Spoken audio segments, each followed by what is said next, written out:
제가 봉독해 드리겠습니다. 예수께서 안식일에 한 회당에서 가르치실 때에 18해 동안이나 귀신 들려 앓으며 꼬부라져 조금도 펴지 못하는 한 여자가 있더라.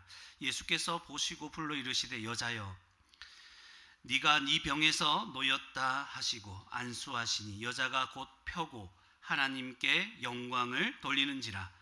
회당장이 예수께서 안식일에 병 고치시는 것을 분내어 무리에게 이르되 일할 날이 엿새가 있으니 그동안에 와서 고침을 받을 것이요 안식일에는 하지 말 것이니라 하거늘.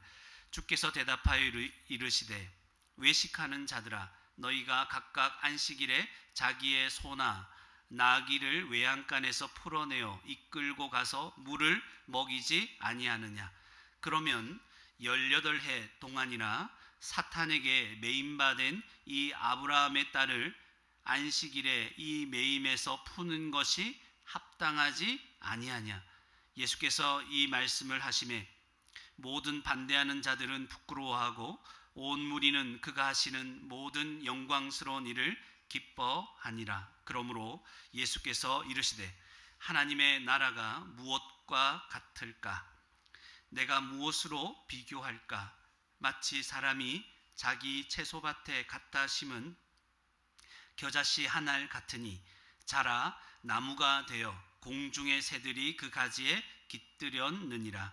또 이르시되 내가 하나님의 나라를 무엇으로 비교할까? 마치 여자가 가루 서말 속에 갖다 넣어 전부 부풀게 한 누룩과 같으니라 하셨더라. 아멘. 네, 오늘 이제 누가복음 13장 말씀이죠.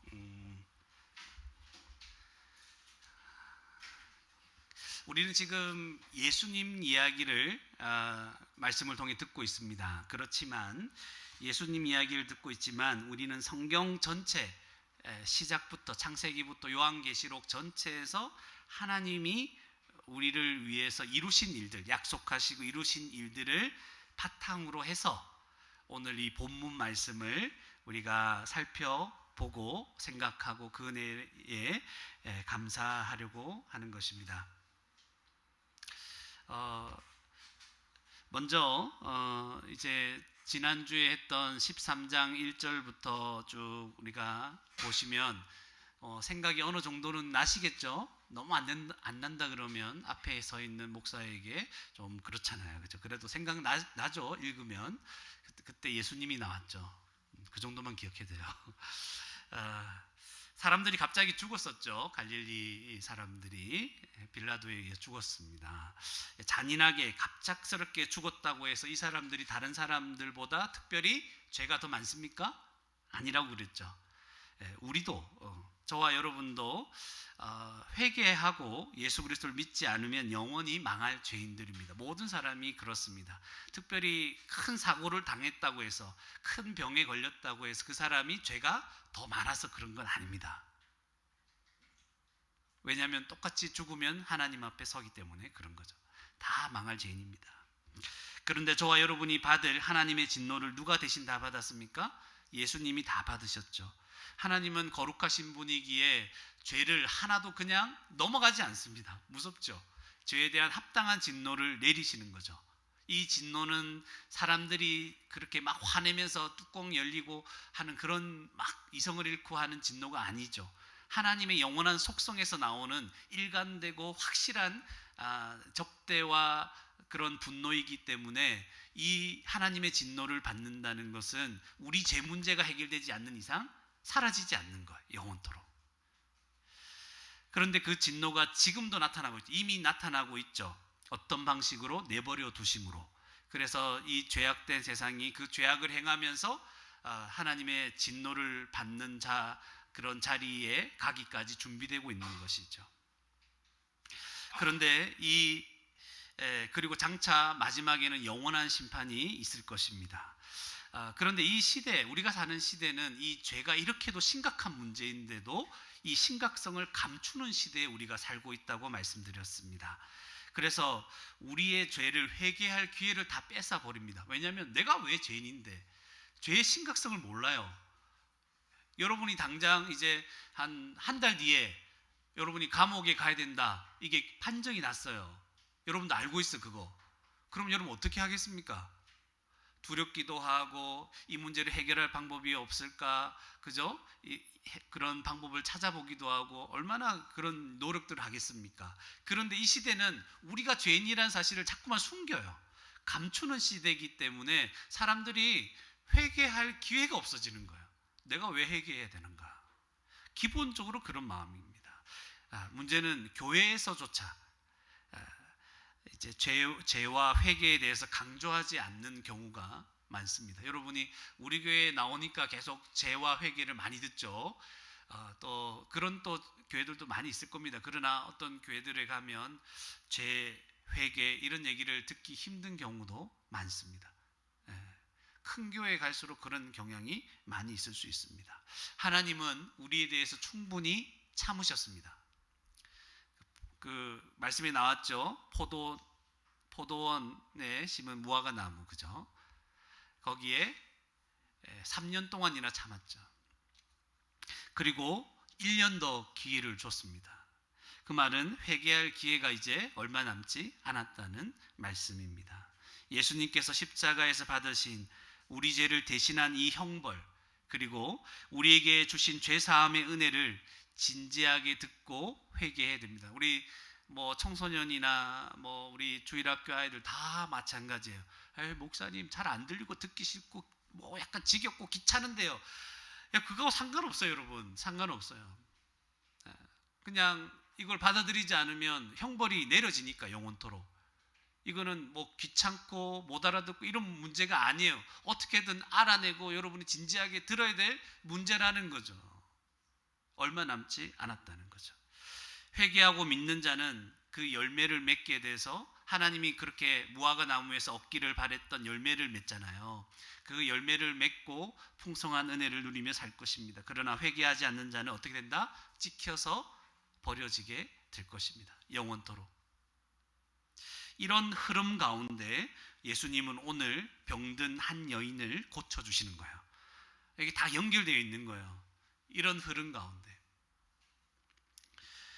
그러면서 이 병든 여인을 고쳐준 이 사건이 어떤 의미를 가지는지 알려주십니다. 오늘 본문에서. 그리고 이걸 뭐와 연결시키냐면 하나님 나라와 연결시키는 거예요. 그냥 따로따로 읽으면 이게 무슨 말인지 잘 모를 수 있어요. 그러나 지금 장차 심판이 있을 것인데 회개해야 되죠. 회개할 기회가 얼마 남지 않았어요. 그러는 가운데 지금 한 여인을 고쳐주시고 하나님 나라에 대해서 말씀하시는 겁니다. 이것에 대해서 여러분 분명히 좀 알았으면 좋겠습니다. 복음서는요, 복음서는 하나님 나라가 핵심이에요. 하나님 나라. 이게 핵심적으로 나와요. 예수님도 처음 공생애를 시작하실 때 어떻게 선포하셨죠? 회개하라. 천국은 뭐예요? 하나님 나라죠. 하나님 나라가 가까이 왔느니라. 천국이 가까이 왔느니라. 이렇게 말씀하시죠. 그리고 다니시면서 천국, 복음, 하나님 나라의 복음을 전파하셨죠. 그리고 비유를 말씀하실 때 하나님 나라 비유를 말씀하시죠. 그러니까 복음서는 하나님 나라에 대해서 알지 못하면 이해할 수 없는 성경책입니다. 이건 그냥 넘어갈 수 있는 문제가 아닙니다. 그죠? 그래서 오늘 본문을 한번 조금 살펴보도록 하겠습니다. 10절에 보니까 예수님께서 안식일에 한 회당에서 가르치고 계시죠. 안식일은 시간적으로 아주 거룩한 시간이죠. 장소는 회당이니까 예배드리고 하는 그런 장소니까 거룩한 장소입니다. 그래서 회당에서 가르치고 있는데 11절에 18해, 몇 년이에요? 약간 욕처럼 들릴 수 있을 것 같아서 18해 그죠? 18년 동안이나 귀신 들려서 앓았습니다. 특징적이죠. 그냥 아픈 게 아니고 귀신 들려서 앓았다, 이렇게 특별히 표현합니다. 그런데 어떻게 고통스러웠냐 하니까 꼬부라져서 조금도 펴지 못하는 한 여자, 꼬부라져 있는 거예요. 그 노래 뭐 꼬부랑 할머니 뭐 이런 얘기 알겠지만 뭐 그런 거하고 비교도 안 될 정도로 완전 꼬부라져 있는 거죠. 그러니까 이게 정확한 병명은 여러 가지 견해가 있지만 허리뼈들이 완전히 다 굳어져 가지고 완전히 꼬부라져서 조금도 펼 수 없는 상태. 몇 년 동안이나? 18년 동안이나. 그런데 이 여인이 이렇게 아팠던 거는 뭐 때문이에요? 귀신 때문에 아픈 거죠. 모든 병과 고통이 귀신 때문에 오는 건 아니에요, 여러분. 이렇게 오해하면 안 됩니다. 특별히 이걸 언급하시는 것은 이것과 연관시켜서 하나님 나라를 얘기하시려고 하시는 거예요. 네.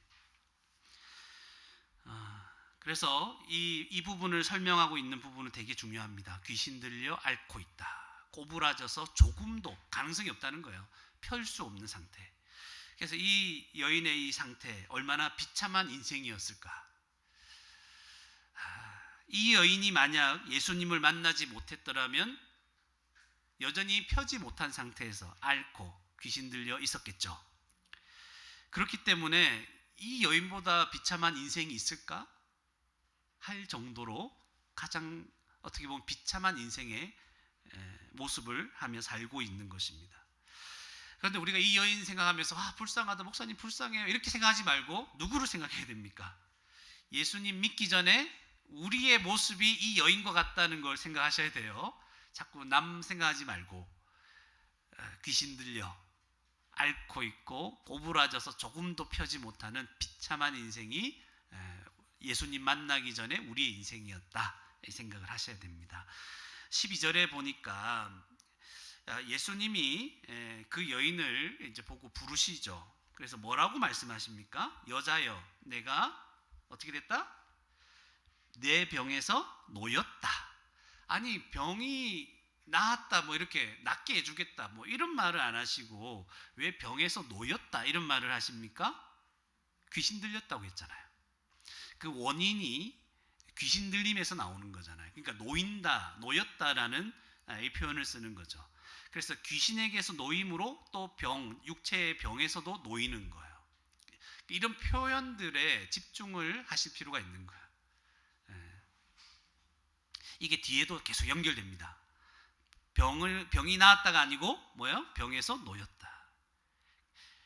귀신의 매임에서 놓였다. 이게 다 이중적으로 연결되어 있는 거예요. 예수님께서 13절에 이 여자에게 안수하십니다. 그러니까 여자가 이제 아까 놓였다 했잖아요. 곧 펴입니다. 그렇게 조금도 펼 수 없는 상태에 있었는데 고부라져서 폈습니다. 갑자기. 바로 이 회복이 일어나죠. 그리고 그 여자가 하는 일은 뭐였습니까? 하나님께 영광을 돌리는 일이었습니다. 그러니까 여인이 하나님께 영광 돌리는 일은 자연스러운 일이죠. 너무 비참한 인생이었는데 여기서 노임을 받으니까, 고침을 받으니까 하나님께 어떻게 영광을 돌리지 않을 수 있겠습니까? 하나님으로부터 이 일이 일어났다는 걸 알잖아요. 그러니까 너무 영광 돌리는 건 너무 자연스러운 거죠. 여러분, 우리도 생각하셔야 돼요. 예수님 때문에 구원받은 성도, 평생 하나님의 진노 아래 살다가 영원히 죽을 수밖에 없었는데 그런 죄인이 구원받은 이후에 자연스러운 반응은 뭘까요? 하나님께 예배하는 거죠. 하나님께 순종하며 살아가는 것, 이게 우리에게는, 믿는 성도에게는 지극히 당연하고 자연스러운 일이죠. 그러니까 하나님은 우리에게 예배를 강요하시는 분입니까? 아니요.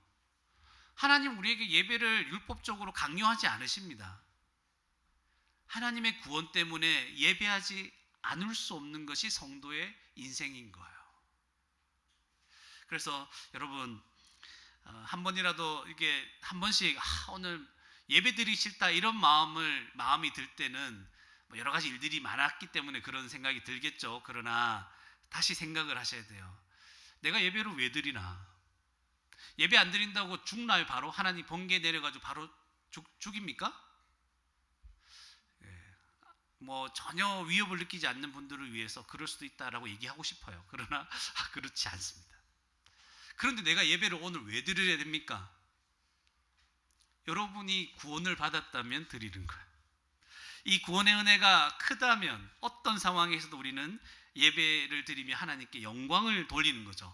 그러니까 하나님이 우리에게 하신 일들 때문에 예배를 드리는 거잖아요. 그죠? 하나님께 뭔가 더 얻기 위해서 나오는 게 아니죠. 우리가 예배 드린다는 것은. 그런 의미에서 은혜를 아는 자가, 은혜를 받은 자가 예배 드릴 수 있습니다. 그러니까 하나님의 구원이나 이 은혜를 모르는 우리 아이들 함께 예배 드리고 있죠. 우리 청소년도 마찬가지. 잘 모르겠죠, 여러분. 막 목사님 뭐라 얘기하는 것 같은데, 엄마는, 아빠는 은혜 받는 것 같은데, 목사님도 한 번씩 감동돼서 저거들 혼자 막 은혜 받는 것 같은데, 나는 왜 여기 끌려와가지고 예배 드리지? 이런 생각이 들 때가 있을 겁니다. 그러나 여러분들은 하나님 앞에 예배 드릴 수 있는 자가 될 수 있기 위해서 지금 복음을 들을 수 있는 기회를 주고 하나님께 예배 드리는 것이 무엇인지 배우는 시간이고, 우리 부모님들은 그것을 위해 여러분을 데리고 오는 거예요. 이거 안 들으면 이런 구원을 얻을 수 없으니까. 그래서 여러분들을 위해서 기도하는 거죠.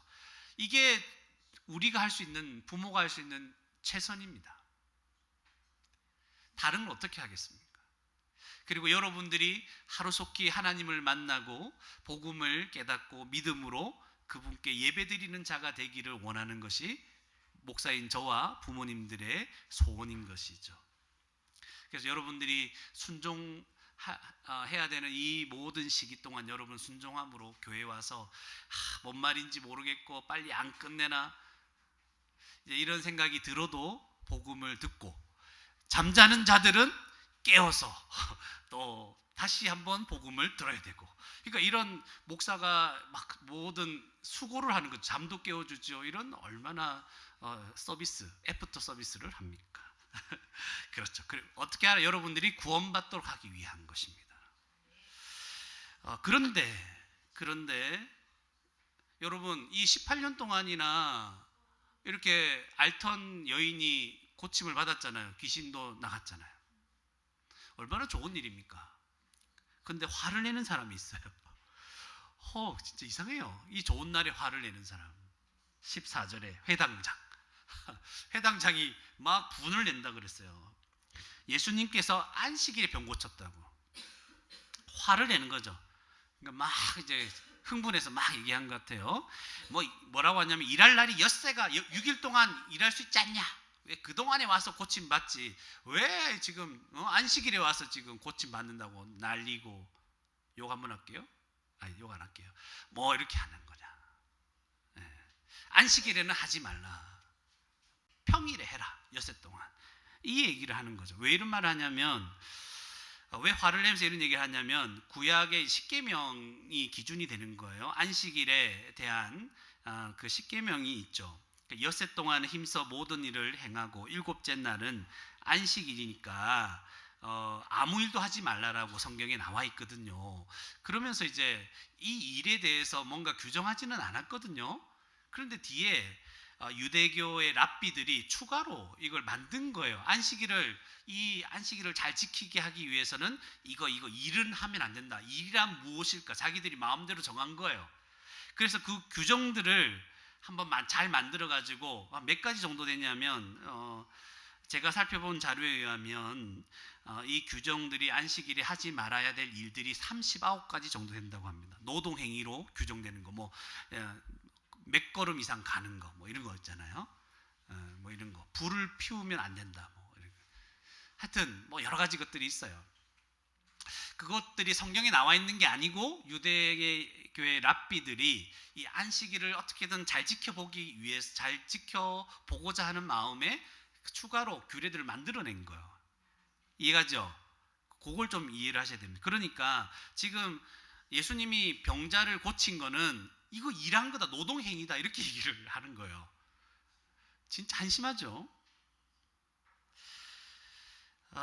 18년 동안이나 이제 귀신 들려서 고통받던, 꼬부라져서 펴지 못한 이 여인을 고쳐주는 걸 안식일 규례를 어겼다, 이렇게 그래 노발대발하는 거죠. 이 놀랍고 감사한 마음은 가지지 않고.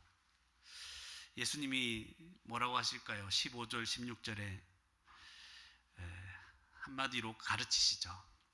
15절에 그들이 만든 규정을 지적해 주십니다. 보세요. 15절에 외식하는 자들아, 외식하는 자들아, 너희가 각각 안식일에 자기의 소나 나귀를 외양간에서 풀어내어 이끌고 가서 물을 먹이지 아니하느냐. 이게 무슨 말인가? 여러분 잘 보세요.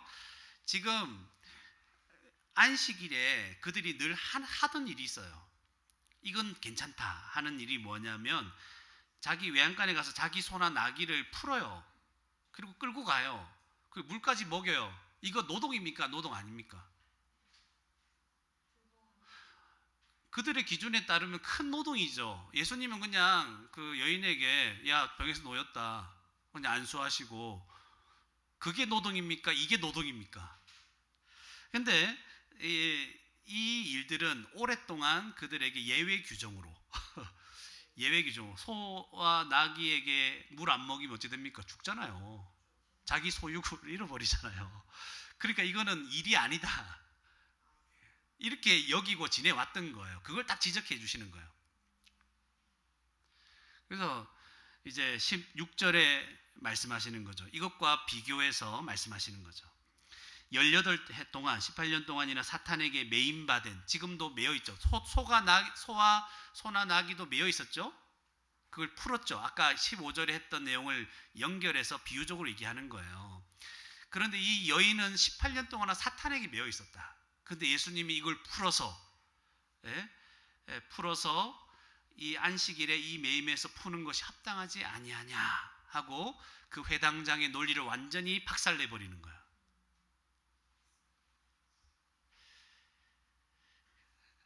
그래서 예수님께서 이 여인을 고쳐주셨을 때 그는 단순히 육체적인 고통에서 벗어나는 게 아니었습니다. 왜냐하면 사탄의 매임에서 노임받는 거라고 얘기하시잖아요. 그러니까 이 여인에게서의 문제는 막 꼬부라져 있고 막 고통받고 앓는 것이 핵심적인 문제가 아니라 어디에서? 사탄의 매임에서 노임받는 것이 이 여인에게서 가장 중요한 문제요 고통이었다는 거죠. 그래서 예수님은 한 죄인, 인간의 비참한 실상을 이 여인을 통해서 계속 설명해 주시는 거죠. 하나님께 불순종한 죄인들, 그는 어디 아래 있는 거예요?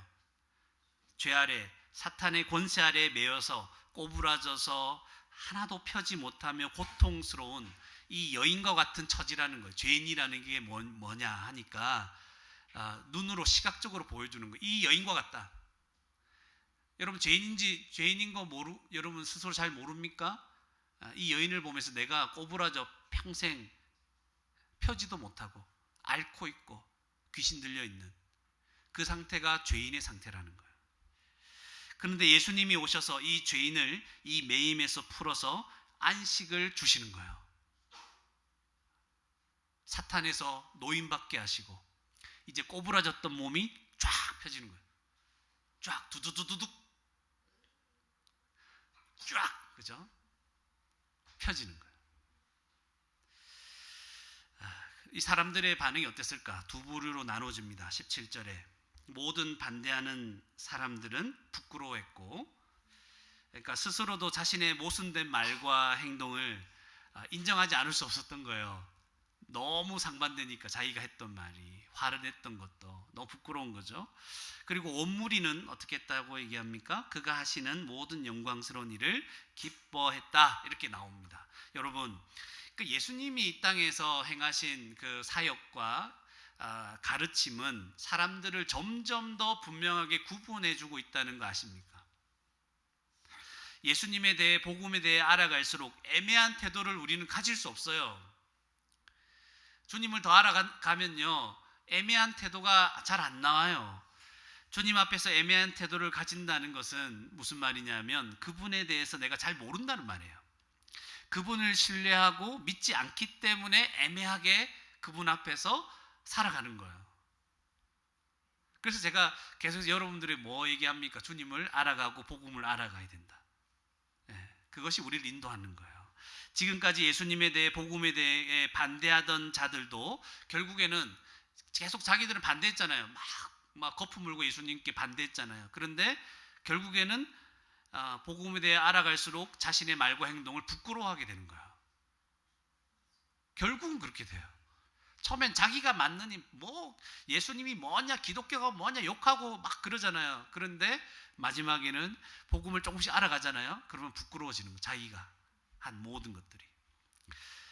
물론 죽을 때까지 끝까지 완강하게 반대하는 그런 인간들도 있습니다. 그런데 그들은 주님 앞에 마지막 날에 서서 부끄러움을 넘어서서 어떤 일이 벌어질까요? 자기가 행한 악한 행동, 악한 어리석은 말과 행동 때문에 두려워하게 될 것입니다. 결국에는 드러날 것이죠. 저와 여러분은 예수님의 가르침, 이 복음에 대해서 여러분 어떻게 반응하고 있습니까? 여러분 어떻게 듣고 있어요? 오늘 말씀들을 그동안 예수님에 대해 들었잖아요. 복음에 대해 들었잖아요. 어떻게 반응하고 있어요, 여러분? 막 좋아요? 내게 해주신 말씀이라 막 좋아요? 아니면 싫어요? 귀찮아요? 지겨워요? 이 반응이 복음을 들으면 들을수록 분명해지는 것입니다. 18절에서 21절 보니까 예수님은 이제 두 가지 비유로 말씀해 주십니다. 그러므로 나타나 18절 보세요. 그러므로 앞에 있는 사건과 연결된다는 말이죠. 그러므로, 그러니까 갑자기 이런 얘기를 하는 게 아니라 앞에 여인을 고쳐주는 이 사건과 지금 비유를 말씀하시는데 이게 연결되어 있다. 그러면서 18절에 뭐라고 하냐면 하나님의 나라가 무엇과 같을까? 하나님 나라에 대해서 지금 얘기해 주려고 하시는 거예요. 하나님의 나라가 무엇과 같을까? 그러면서 예수님은 이 여인을 사탄의 매임에서 놓아주시잖아요. 그리고 안식을 주신 이 일을 통해서 뭘 가르치시겠다? 하나님 나라에 대해서 알려주겠다고 하시는 거예요. 그래서 19절에 보니까 하나님 나라가 무엇과 같으냐면 채소밭에 갖다 심은 겨자씨 한 알과 같다. 그러니까 많은 경우에 여러분이 겨자씨 한 알이 얼마나 작은지 막 많이 들었을 거예요. 겨자씨 한 알은 정말 작아요. 정확하게는 몰라요, 얼마나 작은지. 이 겨자씨가 뭐 이 나무인지 저 나무인지 약간 그런 논쟁도 있는 것 같아요. 그러니까 그게 중요한 게 아니라 이 씨는 작다 크다? 작다. 그리고 아주 작은 한 알이다. 작은 것인데 나중에 자라서 나무가 된다는 거죠. 나무가 되니까 누가 온다? 공중의 새들이 와서 그 가지에 깃들였다는 말은 그 그늘의 안식을 취한다는 말이잖아요. 새들이, 갈 곳 없는 새들이 이 나무 때문에 그렇게 작아 보였던 그 씨에서 나온 자란 나무, 겨자씨 나무에서 안식과 쉼을 누리는 것입니다. 무슨 말입니까? 지금은 예수님으로 인해서 임한 하나님 나라, 예수님이 오셔서 하나님 나라가 임한 것이거든요. 그의 나라가 지금 아주 작고 큰 영향력이 없는 것처럼 보여도 하나님 나라는 어떻게 된다? 점점 더 커진다는 거예요. 그래서 많은 사람들이 예수님으로 인하여 이 땅에 임한 하나님 나라에서 참된 안식을 누릴 수 있게 된다는 말이에요. 이 비유입니다. 두 번째 비유도 마찬가지예요. 그러니까 비유가 쉽죠. 그런 의미에서 20절, 21절에 누룩 비유를 얘기합니다. 하나님 나라를 무엇으로 비교할까? 또 얘기하시죠. 그래서 서말이 얼마 정도 됩니까? 뭐 22리터라고 하는 그런 분도 있고 39리터라고 하는 분도 있는데 뭐 여하튼 많아요.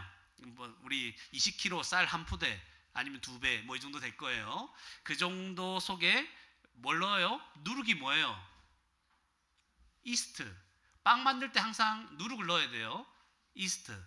넣으면 이 밀가루 반죽이 어떻게 됩니까? 시간이 지날수록 막 몇 배로 부풀어 오르는 거예요. 그걸 비유로 드는 거죠. 그러니까 그 이스트는 정말 제가 봤는데 빵 만들 때 봤는데 진짜 작아요. 가루 같아요, 그냥. 뭐 설탕 가루 같은 것처럼 보여요. 근데 그거 넣으면 어떻게 됩니까? 엄청나게 커지는 거예요. 모든 그 반죽을 다 부풀어 오르게 하죠. 그래서 하나님 나라가 지금은 작아 보이는 것 같아도 모든 세상에 영향을 끼쳐서 그 능력을 드러내게 될 것입니다. 예수님은 지금까지 무슨 일을 하셨습니까? 왜 이런 비유를 하냐면 하나님 나라 복음을 전파하셨잖아요. 그리고 모든 병자들을 고치시고 귀신도 쫓아내셨습니다. 그리고 회개하라, 천국이 하나님 나라가 가까이 왔다고 선포하셨습니다. 그리고 오늘 본문 말씀에서도 사탄에게 매여 있는, 그래서 고통받고 있는 여인을 고치시잖아요. 그리고 두 가지 비유로 하나님 나라에 대해서 말씀하시잖아요. 그러니까 예수님이 하신 모든 일은 무슨 일입니까? 하나님 나라가 이 땅에 오게 한 일이에요. 와서 그 결과로 일어나게 한 일이 뭐예요? 예수님이 하신 일들입니다. 예수님은 하나님 나라를 이 땅에 임하게 하셨고, 그 결과로 모든 병자들 고쳐지고 귀신들이 쫓겨나가고 사람들이 온전하게 되는 겁니다. 그래서 오늘 말씀을 좀 내용을 정리해드리면 이런 거예요. 자, 이제 목사님 보세요. 자, 딴짓 했던 분들도 목사님 보세요. 하나님의 나라가 어떻게 임합니까? 제가 정리해드릴게요. 하나님 나라가 어떻게 임합니까? 했을 때 하나님의 나라는 사탄의 모든 권세, 사람들을 메고 있던 모든 권세를 막 파괴시키고 괴멸시키면서 임하십니다. 하나님의 나라는 사탄의 권세를 막 깨어 부서뜨리면서 임하신다는 거예요. 그리고 죄로 말미암은 모든 고통, 죽음에서조차도 벗어나게 하시고 참된 안식을 누리게 하는 것이 하나님의 나라입니다. 하나님 나라가 임하면 모든 고통이 물러가는 거예요. 꼬부라진 것도 펴지는 거예요. 예수님이 가르치신 말씀을 통해 하나님 나라가 임합니다. 하나님 나라가 어떻게 임합니까? 말씀을 통해 임하는 거예요. 그래서 비유도 나타나죠. 말씀이 뿌려졌는데 뭐 이렇게 나죠. 뭐 어떤 밭에 뭐 가시밭에 돌밭 뭐 이런 게 나타나죠. 그러니까 말씀을 통해 임하는 거예요. 그 말씀, 복음을 받아들이고 회개하고 믿는 자는 그 하나님의 나라에 들어가는 거예요. 하나님의 나라는 지금은 작고 초라해 보입니다. 왜냐하면 세상에서 그래서 너무 작아 보이니까 사람들에게 무시당해요. 그리고 조롱받기도 하고 핍박도 당합니다. 실제로 이 제자들과 초대교회 성도들이 얼마나 핍박당했습니까? 굉장히 보잘것없는 존재처럼 취급당하고 외면당합니다. 그러나 점점 더 그 영향력과 능력이 나타나게 될 거예요. 그리고 마지막 날에는 온 세상이 하나님 나라가 되는 거예요. 그래서 지금 저와 여러분들까지 이 하나님 나라가 커졌잖아요. 계속 그때 이후로 계속 커져서 저와 여러분들까지 지금 이 나라에 들어와 있는 거예요. 이 땅에 임한 하나님 나라에 들어와서 그의 백성으로 사는 겁니다. 여러분, 오늘 말씀은 이런 내용인 거예요. 이 말씀을 통해서 간단하게 몇 가지만 얘기 드릴게요. 첫 번째로, 예수 그리스도께서 사탄의 매임에서 우리를 풀어주시고 안식을 누리게 하셨습니다. 예수 그리스도께서 사탄의 매임에서 우리를 풀어주시고 안식을 누리게 하셨습니다. 저와 여러분은 복음을 듣기 전에 이런 여인과 똑같다고 말씀드렸죠. 예수님 만나기 전에는 꼬부라져서 조금도 펴지 못하는 여인과 같이 고통에서 벗어날 수 없는 죄인이었습니다. 사탄에게 완전히 매여서 지배당하는 그런 인생이었습니다. 비참했죠. 우리 인생은 비참했습니다. 지금 믿지 않는 모든 자들도 그 안에 살고 있는 거예요. 왜 살아야 되는지 몰랐어요. 여러분 아셨습니까? 주님 만나기 전에. 저는 주님 만나기 전에 내가 왜 살아야 되는가? 아마 저 일찍 예수님 안 믿었으면 아마 죽었을 거예요. 의미를 못 느껴서. 정말 그럴 것 같아요. 중학교 1학년 올라가면서 예수님을 정말 제대로 알고 믿었기 때문에 제가 살아가고 있는 것 같아요. 내가 왜 살아야 될지를 모르니까 여러분, 현재 나의 즐거움을 위해 살아갈 수밖에 없어요. 맞죠? 쾌락을 위해서. 그것 때문에 이 세상에 죄악들이 그렇게 가득한 거예요. 자기 만족시키려고 온갖 짓을 다 하는 거예요. 예수님 만나기 전에 돈이 있어야 행복한 줄 알았잖아요. 그래서 돈을 버느라 우리는 조금도 허리를 펴지 못하는 그 여인과 같이 옴짝달싹 돈 버는 것에 인생이 거의 파묻혀 살잖아요. 믿지 않으면. 주님 만나지 않았으면 돈 버는 게 다예요. 그냥 인생에. 거기에 파묻혀 살았을 거예요. 옴짝달싹 몸을 펴지도 못했을 겁니다. 딴 생각을 못하는 거죠. 직장생활, 사회생활 계속 점점 더 치열해지죠. 경쟁이 치열해지고 조금만 한눈 팔면 망할 수 있는 사회죠. 그래서 평생이 보장되지 않는 사회이기 때문에 더 두렵고 고통스러운 인생이 하나님 없는 인생입니다. 또 건강해야지만 모든 것을 누릴 수 있잖아요. 그래서 건강을 위해서 시간과 재정을 막 쏟아붓잖아요. 요즘 우리 나라가 좀 살만하니까 건강식품 이런 프로그램에 그죠, 다이어트 건강 뭐 이런데 돈이 얼마나 많이 사람들이 씁니까? 여기다 쏟아붓죠. 그죠?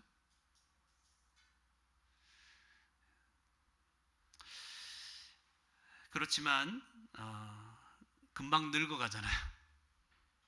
저 이상하게 이런 생각을 너무 많이 하게 되더라고요.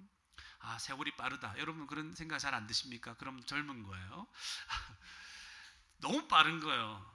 막 건강을 위해 시간을 쏟고 재정을 쏟아부었지만 너무 시간이 빠르니까 금방 늙어가는 거예요. 힘이 빠지고. 이제 아이들 좀 크고 이제 그러니까 이제 뭔가 할 수 있겠다 싶으니 힘이 없어. 힘이 없어서 뭘 못 하겠어요. 이렇게 해서 늙어가고 우리도 힘이 빠지는 거죠. 힘이 빠지는 걸 막을 수가 없습니다. 에너지가 없어요. 그런데 이런 것들은 다 빙산의 일각일 뿐이라는 거예요. 예. 하나님의 진노의 심판이 우리를 기다리고 있는 거예요. 예. 뭐 시간, 돈, 건강 이거 막 얻으려고 해도 금방 사라지고 있죠. 그죠? 금방 없어질 텐데 더 큰 게 기다리고 있는데 하나님의 진노의 심판입니다. 이것이 얼마나 큰 고통을 줄지 여러분 한 번도 경험해보지 못해가지고 우린 잘 모르는 거예요. 더 절망스러운 것은 이 심판이 있다는 걸 알아도 피할 길이 없다는 거예요. 주님을 만나지 못했더라면 이걸 피할 수가 없어요. 우리 인생은 너무나 빠릅니다. 청년 때의 일이 엊그제 같아요. 여러분 안 그래요? 제 정말 파릇파릇할 때가 있어서 제가 안 믿깁니까? 정말 날씬하고 저 정호보다 날씬했어요. 안 믿깁니까? 정호보다 날씬하고 조한이보다 약간 더 약간 체격이 좋았어요. 근데 너무 빠른 거예요 인생이. 그러니까 하나님의 진노의 심판도 금방 다가올 거라는 거죠. 이걸 딱 체감하는 거예요. 사탄은 죄인인 우리를 지배했었습니다. 끊임없이 우리를 고통스럽게 했습니다. 왜냐하면 악한 일들이 즐거움을 가져다주고 우리에게 통쾌함을 준다고 믿고 살았거든요. 그때에는 하나님 모를 때 우리가 누군가를 해를 가하면 복수하자, 복수가 통쾌하다, 그죠? 그런 드라마 영화들이 많죠. 복수를 그냥 하는 거예요. 그렇게 믿고 마음대로 살았을 것인데 그러면 남는 게 뭐예요? 후회와 눈물과 고통밖에 없어요. 그냥 내 마음대로 살겠다 불순종하면서 에이 내 인생 내 마음대로 살래 함부로 자기 시간과 몸과 인생을 사용한 사람들 나중에 어떻게 됩니까? 후회하죠. 내가 왜 그렇게 살았을까? 꼭 감옥에 가서 또 나중에 고통스러운 처지에 딱 들어섰을 때 옛날 생각하면서 울면서 내가 그때 말 들을 걸 뭐 이렇게 하잖아요. 그런 사람 인생을 후회하는 사람 많습니다. 도박에 손을 댔다가 나중에 후회해요. 끊지도 못하고 막 내가 왜 그랬을까? 도박이 행복을 주고 즐거움과 부를 주는 줄 알았는데 속아서 그런 거죠. 일탈할 행위, 술 마시고 담배 피고 막 나는 자유를 찾아서 가출하고 싶다. 가출하고 나면 후회받기 바로 그날부터 후회가 돼요. 잘 데가 잘 없잖아요. 그죠? 부모님의 보호 아래에서 벗어나니까 오히려 더 강한 악한 존재들이 형들과 그죠? 언니들이 나를 더 괴롭히고 나를 팔아넘겨요. 그게 가출의 실상인 거죠. 그리고 그 뒤에 또 마약이 있고 마약이 너무 가까이 와서 얘기를 드립니다. 또 뭐 이런 얘기하죠. 나 알바하고 싶어요. 그 돈 좀 빨리 벌고 싶어요. 그 알바를 그 뜻대로 알바를 먼저 시작했어요. 그러면 돈을 조금 벌겠죠. 그럼 죽을 때까지 돈을 조금 벌어요. 그래서 후회가 돼요. 내가 왜 그때 잘 준비해서 좋은 직장과 이렇게 그 부모님 말도 그렇게 열심히 훈련했어야 되는데 왜 나는 그때 알바를 한다 그래가지고 그죠? 후회와 눈물인 거예요. 제가 여러 가지 얘기들을 막 그냥 하는 거예요. 우리 인생은 우리 마음대로 살아가면 즐거울 것 같지만 마귀는 사탄은 우리에게 그런 마음들을 주는 거예요. 네 마음대로 한번 살아봐라. 그러면 너는 행복할 거야. 너를 지금 짓누르고 뭔가 마음대로 하지 못하게 만드는 부모님과 학교와 어른들에게서 벗어나라. 마음대로 한번 살아봐라. 이렇게 얘기를 하죠. 그런데 그 뒤에는 평생 피눈물 흘리게 되는 거예요. 어차피 우리는 그런 거예요. 처음에는 즐겁고 행복한 것처럼 느껴지지만 그런 나중에는 후회와 눈물밖에 없는 그런 인생을 살다가 하나님의 진노의 심판을 갑자기 경험하게 되는 거예요. 죽어서. 교회 나오지 않고 말씀을 진지하게 듣고 생각하지 않는 것이 자유처럼 느껴지죠. 청소년 때 그럴 거예요. 나 교회 한번 안 나가고 싶어. 안 나갈래. 나 말씀 교회 와도 안 들을래. 아이 지겨워. 그죠? 그게 자유처럼 느껴지죠. 근데 그 결과는 영원토록 후회하고 영원히 고통받는 거기 때문에 그래서 목사님이 여러분들을 포기하지 않는 겁니다. 어떻게든 다시 마음을 돌이켜서 하나님 말씀을 듣고 구원을 받아라는 거죠. 예수님도 우리에게 경고하시는 거죠.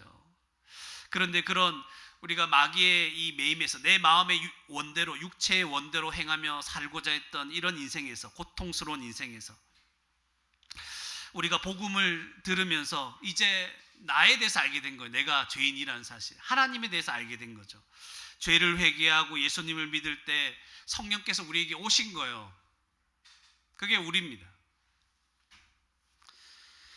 참된 안식을 예수님 믿음으로 우리는 누리게 된 겁니다. 여러분 제가 그냥 얘기해 볼게요. 제가 여러분 예수님 믿고 좋았던 거, 뭐 여러분 질문할 수 있어요. 목사님 예수님 믿으면 뭐가 좋아요? 제가 말씀드릴게요. 예수님 믿고 제가 좋았던 게 뭐야? 돌아보니까 이런 거예요. 제가 죄사함 받았다는 사실 때문에 세상을 다 얻은 것 같았어요. 큰 은혜였죠. 하나님께서 중학교 1학년 올라가는 그 겨울방학에 하나님께서 저를 이제 제가 죄인이라는 걸 깨닫고 용서를 구했을 때 완전히 세상을 다 얻은 것 같아요. 내가 이 죄에서 노임받았다고 이상하게 그런 큰 은혜를 받았어요. 그래서 기쁨과 감사밖에 없었어요. 제 인생에 대해서 불만과 불평이 사라져 버렸어요. 만약 이때 사라지지 않았더라면 저는 비행 청소년으로 살다가 빨리 누구한테 칼 맞아 죽었을 거예요. 나쁜 일 많이 하면서. 그런데 내 인생의 불평과 불만이 사라지면서 오히려 소망이 생겼습니다. 나 하나님 나라 들어가야겠다 하는 소망이 생겼어요. 지금은 너무 고통스럽고 힘든 일이 있어도 하나님 나라 들어가겠구나, 예수님 때문에. 이게 막 생생하게 그려지기 시작했어요. 하나님께서 내 아버지가 되시니까 두려움이 없어져 버렸습니다. 인생에 뭐 하나님이 인도하시겠지, 하나님께 구하면 주시겠지. 그러니까 내가 드디어 살아갈 이유를 발견한 거예요. 제가 왜 사는지 몰랐는데 내가 살아갈 이유를 발견한 거예요. 그때 마음에 막 생기가 도는 거예요. 제 마음에. 중학교 1학년 때 여러분, 멍했을 때 예수님 믿고 복음 듣고 예수님 믿고 나서 너무 좋은 거예요. 그냥 세상을 다 얻은 것 같고 너무 좋은 거예요. 물론 불만과 불평이 사라졌다고 제 인생에 우리 가정의 어려움이 사라진 게 아니에요. 그대로 있었어요. 그때 제가 조금 말씀드리자면 제가 어머니 심부름을 했는데 무슨 심부름을 했냐면 집에 자꾸 이제 비톡촉장이 날려오는 거예요. 제가 중학교 때 이제 한번 기억이 나요. 비톡톡장 받으면 그 빨간색 그런 게 많더라고요. 그렇죠? 그런 게 있었는데 비톡톡장이 몇 번씩 날아오는데 그 비톡촉의 과정이 다 시달린 거죠. 그래서 중학생이었던 제가 무슨 심부름을 했냐면 어머니가 이제 돈이 싹바느질 했기 때문에 계속 집에 앉아서 바느질하고 계셨거든요. 그러니까 밖에 나갈 시간도 없고 막 그랬어요. 그러니까 어머니가 이 비톡촉이 왔으니까 이걸 안 갚으면 아버지가 또 이제 그 공무원에서 이렇게 이제 재직을 당할 수도 있고 막 그 불이익이 많거든요. 그러니까 이거를 돈을 막 전화해가지고 빌린 거예요. 그러면 그 돈을 가져와야 되는데 제가 간 거예요. 중학교 때 제가 갔는데 거기 그 종이 가방에 그 다른 것도 넣고 그 밑에 돈 이만큼, 만원짜리 이만큼, 그때 5만짜리 없었어요. 만짜리 이만큼, 한 2, 300 된 것 같아요. 그 당시 2, 300 큰 돈이에요, 여러분. 지금도 큰 돈이지만 큰 돈이에요. 그래서 이제 그런 거 계속 심부름하고 빚독촉 오는 것도 있고 막 힘든, 우리 어머니는 방에서 나가지도 못하고 막 허리 망가지면서 집에서 계속 짝바느질 얼마 안 되지도 않거든요. 그러니까 빚 갚아가고 막 엉망이고 막 이런 그런 문제가 해결되지도 않을 것 같은 기미 해결될 기미가 안 보였거든요. 그런 상황에서 제가 쭉 예수님을 믿고 구원을 받은 거예요. 그러니까 그 상황에서 막 기쁨이 넘쳤던 거예요. 소망이. 문제가 해결돼서 소망이 생긴 게 아닌 거예요. 그냥 이런 어려움들은 평생 견뎌야 될 것 같았어요. 그 뒤로 빚을 다 갚은 게 언젠지 모르겠어요. 저희 누님들만 알 텐데, 누님이 알 텐데, 한 십몇 년 이후에 한 18년 된 여인처럼 18년 된지 모르겠는데, 그 이후로 정말 한참이 지나서야 겨우 빚을 갚은 거예요. 그리고 제가 결혼할 때 다시 또 빚을 지고 뭐 이런 인생이었어요. 그럴 때 하나님은 말씀을 통해 내가 하나님 앞에 큰 죄인이라는 사실을 그때 깨달아, 그 고통의 와중에 하나님이 저를 이렇게 구원해 주신 거예요. 꼬부라져서 펴지 못할 것 같이 앓고 비참한 인생을 살 수밖에 없었는데 하나님이 그때 저를 살려주신 거죠. 그러니까 마음에 하늘로부터 내려오는 위로와 평안이 이상하게 있었어요. 여러분, 그 어린 마음에 막 기뻤어요. 찬송하고 새벽기도 가면서 막 눈물 흘리고 좋았고, 찬양만 하면 눈물 나면서 너무 기뻤어요. 마음 평안이 있고 꿈이 있고 막 그랬어요. 그래서 그런 상황 가운데 제가 공부했던 겁니다. 여러분 우리 친구들 알죠? 공부방에 오면 막 목사님 공부 열심히 했다 이런 얘기 하는데, 그게 어떤 상황에서 공부했냐면 정말 지지리도 뭔가 해결되지 않았던 집안의 상황에서. 그래서 학원 가고 싶었어요. 목사님의 꿈은 학원 좀 가고 싶었어요. 학원 보낼 돈이 없었던 상황. 어머니가 되게 미안해했어요. 학원을 못 보내니까. 그런 상황에서 공부를 하나님 주시는 믿음과 소망 때문에 공부했던 거예요. 그래서 날마다 말씀 보고 기도하니까, 하나님과 교제하니까 더 이 기쁨과 소망이 더 커지는 거예요. 날마다. 이상했어요. 어려움은 날마다 더해지는 것 같았는데 기쁨은 더 커져. 와, 이게 믿는 거예요. 예수님 믿고 뭐가 좋았냐고요? 저는 다 좋았어요. 인생이 갑자기 흑백 사진이었다가 칼라 사진으로 바뀐 느낌이에요. 모든 인생이 막 꽃이 피는 것 같아요. 막 소망이 생기고 힘이 나니까 공부도 하고 절망하지 않고 그냥 막 주일에는 정말 하루 종일 교회에 있으면서 찬양하고 그냥 하나님 말씀 듣고, 모든 게 좋았어요. 모든 게 저를 힘있게 하는 거, 그 힘이 지금도 느껴져요. 그래서 그때 제 인생의 목적이 뭐였냐면 주님께 예배하고 감사하고 주님께 영광 돌려야 되겠다. 이게 그냥 저에게 자연스럽게 든 생각이었습니다. 여러분, 지금도 하나님 나라가 임하고 있습니다. 여러분에게. 어떻게 해요? 말씀으로 임합니다.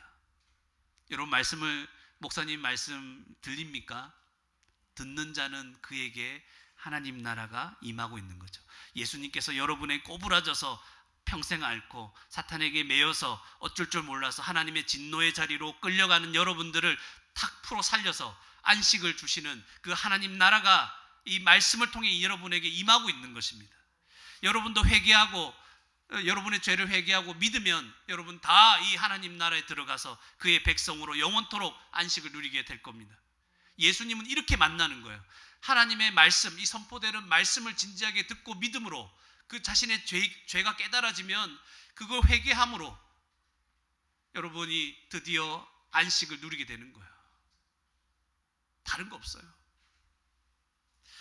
하나님은 오늘도 복음으로 저와 여러분을 모든 고통에서 벗어나게 해주시려고 근본적인 사탄의 매임에서, 죄에서, 사망에서 풀어 살리시려고 우리에게 말씀하고 하나님 나라를 누리게 하시는 분이십니다. 두 번째로, 첫 번째가 제일 길었습니다. 두 번째, 세 번째는 짧습니다. 갈수록 소망을 가지십시오, 여러분. 두 번째로, 예수님께서 주신 안식을 누리고 기뻐하십시오. 두 번째로, 예수님께서 주신 안식을 누리고 기뻐하십시오. 무슨 말이냐면, 여러분 지금 예수님을 믿고 안식을 누리고 있습니까? 예수님을 믿고 난 이후에 안식이 여러분에게 찾아왔습니까? 평안이 있어요? 기쁨이 있어요? 소망이 있습니까? 예수님 믿었는데 안식을 누리지 못하는 것은 불가능한 일입니다. 에? 진짜요, 목사님? 아니, 예수님 믿었는데 안식을 누리지 못하는 것 불가능합니다. 왜냐하면 이미 예수님이 안식을 주셨기 때문에 그래요. 안식을 주셨는데 없다고 말할 수 없어요. 예수님을 믿고 있다면 여러분은 이미 참된 안식을 얻었고 안식을 누리고 있는 중에 있습니다. 여러분, 믿음으로 여러분은 이미 그리스도 안에 있습니다. 그리스도의 모든 것을 받은 자이기 때문에 그렇습니다. 불가능합니다. 안식을 누릴 수 없다는 거예요. 안 믿는 사람만 안식을 못 누려요. 그런데도 왜 우리는 안식이 없다는 생각을 하며, 나에게는 안식이 없어요, 이렇게 하며 막 힘들게 사는 것입니까? 생각을 해보셔야 돼요. 혹시 잘못된 안식을 바라고 누리려고 하지는 않았는지 생각해 보셔야 돼요. 내가 지금 겪고 있는 여러 가지 재정의 문제나 내 자녀의 문제, 배우자의 문제, 다 이런 문제죠. 요약하면 우리 인생의 문제는 다 요약하면 이런 거예요. 건강의 문제, 사람들과의 갈등의 문제, 뭐 이런 거죠. 이런 문제들이 해결되는 것으로 안식을 누리고자 한다면 저와 여러분은 평생 안식을 누릴 수 없습니다. 내 자녀 문제가 해결돼야지 하나님 나 그때 좀 평안하겠습니다. 절대 안 됩니다. 누릴 수 없어요. 내 자녀 문제 때문에 안식을 누릴 수 없어요. 목사님 나 돈 좀 많이 벌면 재정 문제가 해결되면 안식할 텐데 아니요. 그것 때문에 안식 누릴 수 없어요. 나 아픈데요. 아파서 좀 건강해지면 안식을 누릴 수 있을 것 같습니다. 안 돼요. 인생의 이러한 문제들은 계속 돌아가면서 우리를 고통스럽게 하는 문제들입니다. 지금 힘든 문제가 해결되면 다른 문제가 우리를 더 힘들게 합니다. 가장 큰 가정의 큰 어려움이 해결되어서 평화하다 싶으면 그때 그 뒤에 숨어 있었던 좀 덜했던 어려움들이 확 튀어나오는 거야. 다 이제 평안해. 이제 좀 다리 뻗고 좀 잘만 했는데 그때부터 이제 내 배우자가 꼴보기 싫어지고 갑자기 자녀들이 나를 화나게 하고 이러는 거예요. 그 자녀들 문제가 해결되면 또 다른 문제가 나를 힘들게 하는 거예요. 미래가 불안해지고 인생이 허무해지고 의욕을 잃게 되는 거예요. 이거 이해 가십니까?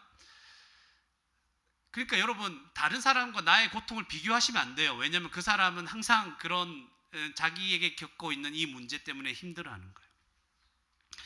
어떤 사람은 진짜 큰 문제가 없어요. 그럼 그 사람이 평안할 것 같습니까? 안식이 없어요. 왜냐하면 무료하다 그래요. 무료하다 그러고 인생이 허무하다 그래요. 진짜 그 다른 사람 보면 배부른 소리 하고 있네. 아니요. 그 사람에게는 그 허무한 게 너무 괴로운 거예요. 18년 동안 귀신 들려 꼬부라졌던 고통받던 이 여인의 가장 큰 문제는 무엇이었습니까? 사탄의 매임이었잖아요. 이게 근본적으로 우리에게 안식이 없게 만드는 문제예요. 여기에서 벗어나는 것, 이것으로부터 안식을 누려야 됩니다, 여러분. 사탄과 함께 하나님의 진노를 받을 비참한 처지에서 벗어났다면 우리에게는 안식이 있는 거예요. 목사님, 내 여러 가지 처지가 아닌데요. 안식을 못 누릴 것 같은데요. 아니요. 그런 것에서는 죽었다 깨도 안식을 못 누립니다. 가정의 문제, 모든 문제 안 돼요, 여러분. 거기에서 안식이 없어요. 모든 인생들이. 우리의 안식은 어디에 있습니까? 근본적인 사탄의 매임에서 벗어나는 것, 하나님의 진노에서 벗어나는 것, 이것 때문에 우리에게 안식이 주어졌다고 얘기하는 거죠. 꼬부라진 몸, 펴진 것, 이것도 감사한 일이지만 이건 일시적인 거예요. 여인이 몸이 펴졌잖아요. 이거 일시적인 거예요. 왜냐하면 좀 이따 죽잖아요. 지금 죽은 지가 벌써 2000년이 넘었잖아요. 이해 가십니까? 내 문제, 아픈 문제, 건강의 문제, 무슨 문제, 이런 문제, 저런 문제 해결되는 것은 다 일시적인 거예요. 금방 사라지는 거예요. 진짜 우리에게 참된 안식을 주는 것은 죄 사함을 받는 것이고 하나님 진노에서 벗어나는 것이고 사탄의 권세에서 벗어나는 것입니다. 이것 때문에 나는 안식을 누리는 거예요. 예수님이 주신 안식은 이겁니다. 예수님께서 주신 그 안식을 믿고 누리셔야 됩니다. 저와 여러분은 가장 끔찍한 문제가 해결되는 자들입니다. 하나님이 그 독생자를 내어주시면서까지 이 문제를 해결해 주셨어요. 그래서 우리에게는 참된 안식이 있습니다. 믿으십니까? 참된 안식이 있습니다. 내 문제가 하나도 해결이 안 돼도 내 인생이 자꾸만 망해가는 것처럼 느껴져도 여기에서 내가 평생 해결되지 않는 문제들 때문에 평생 고통을 당할 것 같아도 우리에게는 뭐가 있다? 참된 안식이 이미 주어졌다. 이렇게 큰 문제를 해결해 주신 하나님께서 저와 여러분을 내버려 두시겠습니까? 가장 선한 길로 인도해 주시지 않겠습니까? 이건 덤입니다. 덤으로. 하나님께서 예수 그리스도 안에서 주신 안식으로 인해서 이 여인처럼 우리도 하나님께 영광 돌려야 되는 거예요. 우리가 집중하는 것이 자꾸만 우리가 겪고 있는 이 여러 가지 문제들, 이거 하나님 해결해 주시나 해결해 주시지 않으나 이것만 바라보고 있으면 우리는 평생 안식이 없어요. 죽을 때까지 안식이 없어요. 그게 아니고 예수님이 주신 안식이 뭐라고요? 죄사함, 하나님의 진노, 그리고 사탄의 권세에서 해방되는 것, 이게 우리에게 안식이 있는 가장 주된 이유입니다. 이거 바라볼 때 예배할 수 있어요. 이거 바라볼 때 하나님께 영광 돌릴 수 있어요. 이거 바라보지 못하면 우리는 하나님께 나갈 수 없어요. 왜냐하면 날마다 우리를 괴롭게 하는 문제들이 계속 생기거든요. 밀려오는 파도처럼. 꼭 기억하시기 바랍니다. 마지막으로 짧게, 하나님 나라는 점점 커져서 온 세상이 가득하게 될 것입니다. 그러니 낙심하지 말고 그 나라를 소망하십시오. 다시 말씀드립니다. 하나님 나라는 점점 커져서 온 세상에 가득하게 될 것입니다. 그러니 낙심하지 말고 그 나라를 소망하십시오. 우리 신앙생활은 좀 보잘것없어 보입니다. 그래서 무시당하고 조롱받고 핍박도 당할 수 있습니다. 여러분, 날마다 성경 읽고 뭐 기도하고 이거 누가 뭐 알아줍니까? 이게 뭐 별 대단하게 보이지도 않죠. 세상 사람들이 보기에는 뭐 저렇게 뭐 발부동치냐. 또 내가 하나님 앞에 거룩하게 살아가려고 한번 순종해 보려고 혼자 고민하고 애를 쓰고 시도해보고 실패하고 막 이렇게 살아가는 거 있잖아요. 이게 뭐 대단하게 보입니까? 아무것도 아닌 것처럼 보이죠. 그러나 하나님 나라는 선포되는 말씀으로 인해 점점 그 능력을 계속해서 드러내기 시작할 것입니다. 우리의 신앙생활은 초라한 게 아니에요. 말씀에 뿌리 박은 우리의 신앙생활은 다 열매를 맺게 될 것이고 의미를 가지게 될 것입니다. 이 복음 때문에 하나님 나라가 더 커지게 될 거예요. 여러분, 제가 예전에도 한번 얘기한 적이 있는데, 교회가 줄어든 적이 있습니까? 없습니까? 교회는 줄어든 적이 없어요. 한 번도. 뭐 교회 떠난 사람이 많다 그러는데 아니요. 예수님을 믿은 그 사람은 하나님 안에서 떠난 자가 없어요. 그냥 교회에 왔는데 그냥 복음을 잘 모르고 믿지 않고 있다가 그냥 어슬렁어슬렁 거리면서 교회 재적수만 느린 그 사람들이 떠나가는 거죠. 주님을 믿었는데 구원받아 떠나가는 사람이 어디 있습니까? 한 명도 없어요. 죽으면서 감소는 돼요. 그 외에는 없어요. 하나님 나라는 계속 확장되기만 합니다. 이 세상은 곧 하나님 나라로 가득하게 될 것입니다. 예수님 다시 오실 때 모든 세상이 하나님의 것이라는 사실이 드러나게 될 거예요. 그분의 다스림 안에서 모든 풍족함과 부요함과 복됨을 누리게 될 거예요. 여러분이 하고 싶은 것 다 하실 수 있어요. 가장 행복한 시간들이 될 거예요. 그렇기 때문에 여러분, 오늘 하루하루, 내일 하루하루 믿음으로 사는 이 삶에 대해서 고난이 계속돼도 낙심하지 마십시오. 이 말씀은 굉장히 큰 위로가 되는, 믿는 자들에게 위로가 되는 말씀입니다. 제자들도, 그리고 믿는 사람도 나중에 핍박을 받잖아요. 초대교회 때 예수 믿는 것 때문에 핍박받잖아요. 그죠? 근데 하나님 나라가 지금 작아 보여도 나중에 온 세상이 가득하게 될 것이다.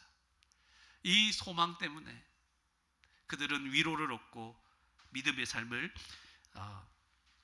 계속 살아가게 되는 것입니다. 우리에게는 소망이 있습니다. 이 소망 때문에 우리가 믿음으로 사는 것입니다. 오늘 마지막으로 한 구절만 읽어드리고 말씀을 맺겠습니다.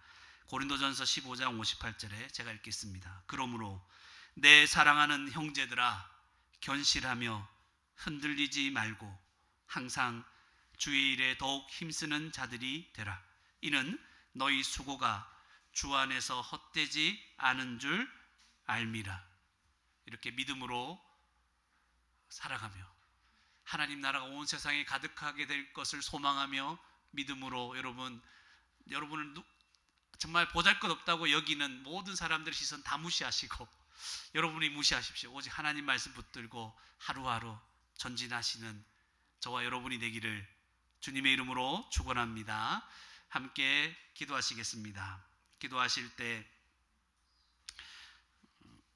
예수님께서 우리를 죄와 사망의 권세, 사탄의 권세에서 풀어주셨습니다. 예수님이 주신 이 구원의 은혜, 그리고 이 안식으로 인해서 하나님께 예배하고 감사하며 살게 해주십시오. 이것이 아닌 다른 것에서 안식을 찾으려 하지 않게 하나님 나를 붙잡아 달라고, 오직 예수님이 주신 이 안식, 이 영원한 안식을 붙들고 하나님께 감사하고 찬송하며 살아가는 자들이 되게 해달라고 기도했으면 좋겠습니다. 또 기도하실 때 하나님 나라가 점점 더 커져서 온 세상에 가득하게 될 그 날을 여러분 꿈꾸시면서 이 믿음과 소망을 가지고 주의 일에 더 힘쓰는 그런 복된 삶을 여러분 낙심하지도 말고 지치지도 말고 상심하지도 말고 여러분에게 주님이 맡기신 모든 주의 일에 더 힘쓰는 그런 복된 삶을 살아가게 해달라고, 붙들어 달라고 우리 오늘 말씀을 생각하시면서 함께 기도하시겠습니다.